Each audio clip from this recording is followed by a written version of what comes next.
ব্লগের শুরুতেই বলি, এই ব্লগটা কোনো ডেলি লাইফস্টাইল ব্লগের পার্ট নয়। কালকে রাত্রিবেলা আমার ফোনের মেমোরিটা বাজেভাবে ক্র্যাশ করে গেছিলো, তো তারপরে আমি আমার ভিডিওগুলোকে কিছুতেই রিট্রিভ করতে পারছিলাম না। শেষ পর্যন্ত আইক্লাউড থেকে যখন আমি ভিডিওগুলো রিট্রিভ করতে গেলাম, তখন দেখলাম যে এই ভিডিওগুলো ছিল 2024 সালে অভিষেক কখনো তুলেছিল। তারপরেও ভেবেছিল এগুলো এডিট করে লাগাবে হয়তো, কিন্তু তারপরে কোনোভাবে হয়নি। আর ভিডিওগুলো আছে যে সেটাও আমরা ভুলে গেছিলাম, জানতাম না, যেহেতু এগুলো ক্লাউডে সেভ করেছে অভিষেক। কিন্তু ভিডিওগুলো যখন পেলাম তখন অন্য কোনো ভিডিও হলে ডিলিট করে দিতাম, কিন্তু এই ভিডিওগুলো ডিলিট করতে পারলাম না। তার কারণ এটার সঙ্গে মায়ের স্মৃতি জড়িয়ে আছে। তো এমনি সময় হয়তো আলাদা আলাদা করে ভিডিওগুলো খুলে দেখা হয় না সব সময়, যার জন্য এই ভিডিওটা আমি নিজের জন্য বানিয়েছি। যারা এটা মানে লাইফস্টাইল ব্লগ দেখার জন্য আমাদের ফলো করেন, এটা সেই ব্লগ নয়, তো চাইলে আপনারা স্কিপ করে যেতে পারেন এই ব্লগটা। এটাতে মায়ের অনেক মুহূর্ত আছে যেগুলোকে ক্যাপচার করেছিল অভিষেক, আর আমি এই মুহূর্তগুলোকে হারিয়ে ফেলতে চাই না, তাই জন্য আমি এটাকে এডিট করে আজকে পোস্ট করছি।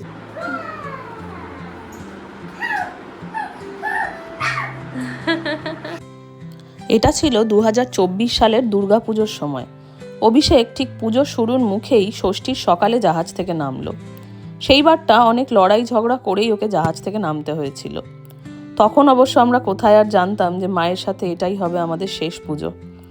মায়ের সাথে গল্প করা, খাওয়া, সবটুকু কাটানো মুহূর্তগুলো থেকে যাক সারা জীবন আমাদের সাথে। তাই আজকের এই ভিডিওটা। প্রতিবারের মতো আমার ননদ পূজা আর ওর বর সুমনও এসেছিল পুজোতে কাতার থেকে। তাই ঠিক হয় আমরা সবাই মিলে নবমীতে একসাথে কাটাবো আর একসাথে খাওয়া দাওয়া করব। সেই হিসেবে আমিও মাটন রান্না করলাম। পূজা আর সুমন কাতার থেকে আমাদের জন্য একটা রুম ফ্রেশনার এনেছিল।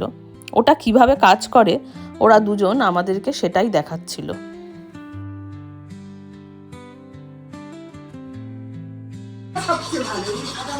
না, রুম ফ্রেশনারটা তুমি যখন খাওয়া দাওয়া করছো সেই সময় স্প্রে করা উচিত না। ওটা বেশি করে এটা তুমি এমনি সময় চালিয়ে বন্ধ করতে পারিস, তুমি বন্ধ করতে পারিস, সুসা লাইটে কাটতে দাও। এগুলো তো ইলেকট্রিক, এটা ভিডিওতে রাখিস না, লাইট দিয়ে দি। আরে বলছি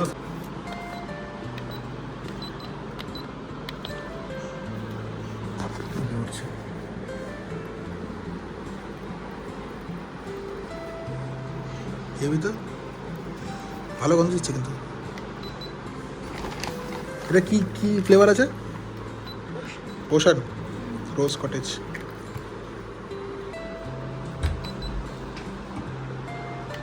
কি মোডে সেট হচ্ছে এটা?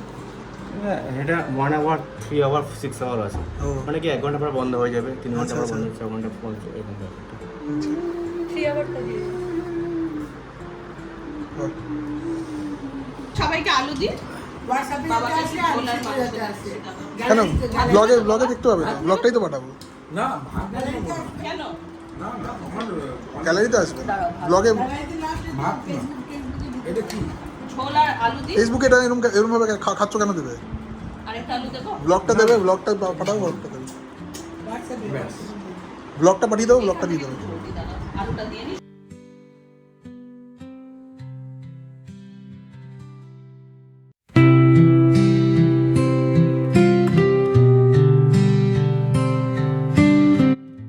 মাকে দিয়েছিস?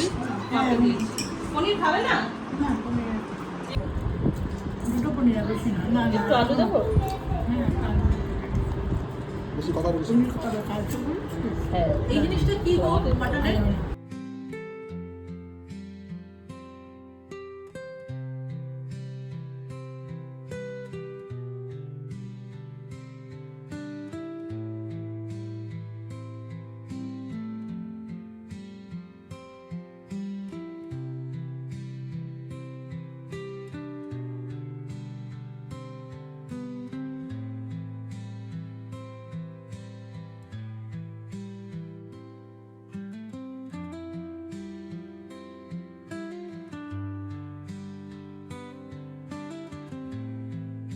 অভিরা সবাই খাবে, শুধু অভিরা খাবে না।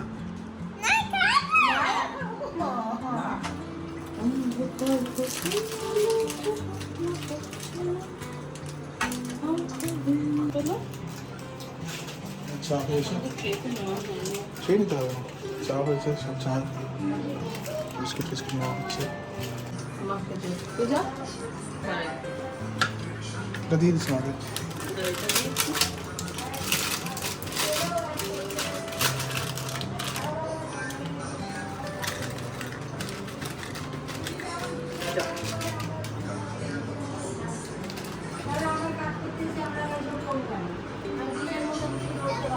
নাও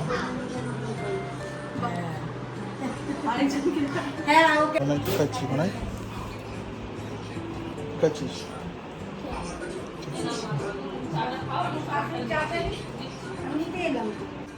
এই পিঠে খাবি? ও চা পাখি তো খায় না বাবা।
বাবা একটু আদর করছে, বাবা একটু ভিডিও তুলে।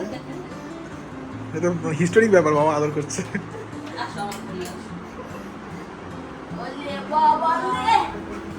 আস্তে ডাউন করো। হ্যাঁ চুপচাপ ডাউন থাকো, স্টে স্টে।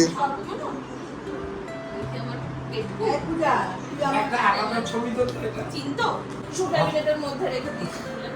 এই দাঁড়া চলে যাচ্ছে সবাই, দাঁড়া বাই বাই, আর দেখা হবে। এই স্টে কর। ঘুরে আয় ভালো করে, ঘুরে এসে তারপরে আবার দেখা হবে। সেদিন আর মাটন রান্না করবো না, সেদিন সিম্পল। এই বাবা আরে বাবা কত শোবো ওটা। সরে যা। তোর নিজে ঘুমিয়ে পড়েছে, দরজা খোলা আছে। সাবধানে যাস, আর বাড়ি গিয়ে পূজা লিখে দিস। সুমন লিখলে তারপরে জানালে লিখে দিস, ঠিক আছে? অ্যালেক্সা করছে, চলে যাচ্ছ তোমরা। ঘুম পেয়েছো? আচ্ছা আচ্ছা